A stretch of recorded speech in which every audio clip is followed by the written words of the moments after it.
guys, hi, I'm Carole Mumbua. I hope you are all doing well, and today's video is gonna be about real estate. And in real estate, we are going to learn about what rules should one have before thinking or beginning any kind of R&B kind of a business. So don't forget to like and subscribe. Okay, rule number one, the parking.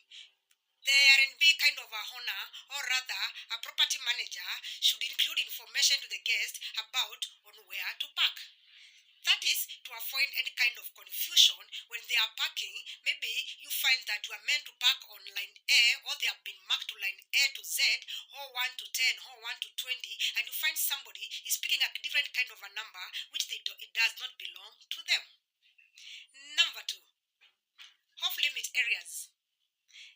Any R&B kind of a person should give a kind of a description to their kind of guests who are occupying their house on the places where they should not either park or go about when they are doing their kind of errands.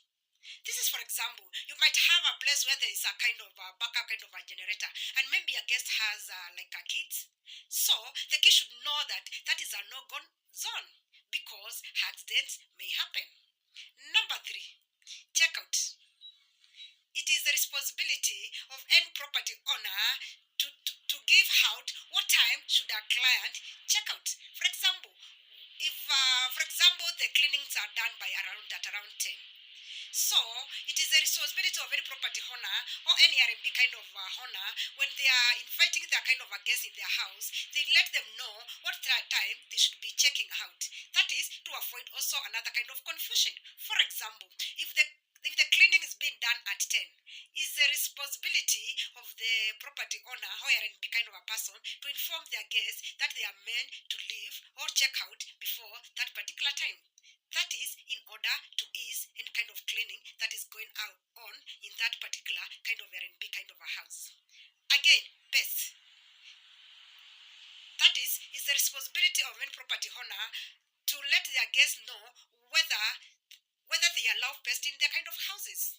That is because sometimes we get kind of those R&B kind of clients, and they travel so many miles together with their pets, maybe dogs, cats, and they would love to occupy their kind of R&B kind of a house with their kind of dogs, like dogs or cats. So it's a responsibility for any kind of a property owner to let the clients know or the guests know prior to their booking that they either allow pets or they don't. If they don't, at least you'll give your guests an ample time for them to go and look for other kind of a house elsewhere whereby pets are allowed.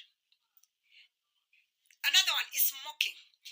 It is also a responsibility of any kind of R&B kind of owner or property owner to let the guests know which areas or which designated areas are good for smoking. For example, you might not want to wish anybody doing any kind of smoking in your house. Reason, because it is a risk.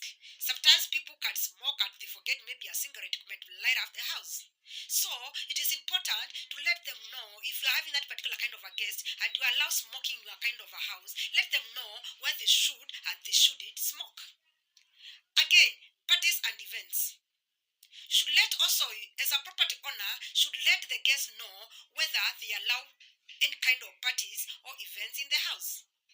This is because sometimes people can occupy a kind of R&B kind of a house, and without the rules, they might crowd your house or R&B kind of a house, rather with so many people when they are partying the whole night or the whole kind of a day, because that rule, they don't have that, they don't know whether that kind of a rule governs them when they are staying in that particular kind of a house. Again, the visitors. It is also a responsibility of a property owner to let the guests know whether they allow, how many kind of visitors they should allow in that particular kind of a house.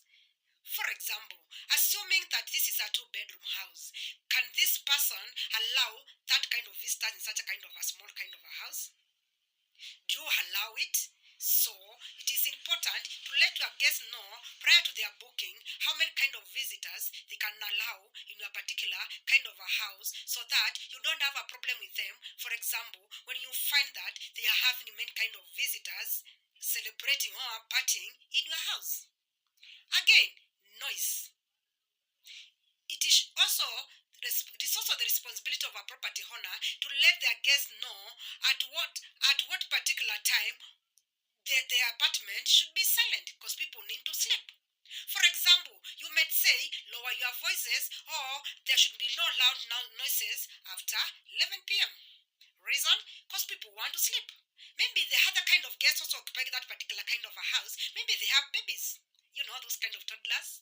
You know, they sleep early at around 8. So, it will be bad when somebody, or kind of a guest, is becoming a nuisance to other kind of guests who are also occupying Airbnb kind of a house. This is because if the kind of noises that is not checked on, or that kind of a rule is not introduced there, maybe you can have that particular kind of a guest who is nuisance to other kind of tenants occupying the other kind of Airbnb kind of houses, and you might have problems when you are running your kind of Airbnb kind of a house. And it's all that for today. Till next time, enjoy your day. Bye bye. Bye bye.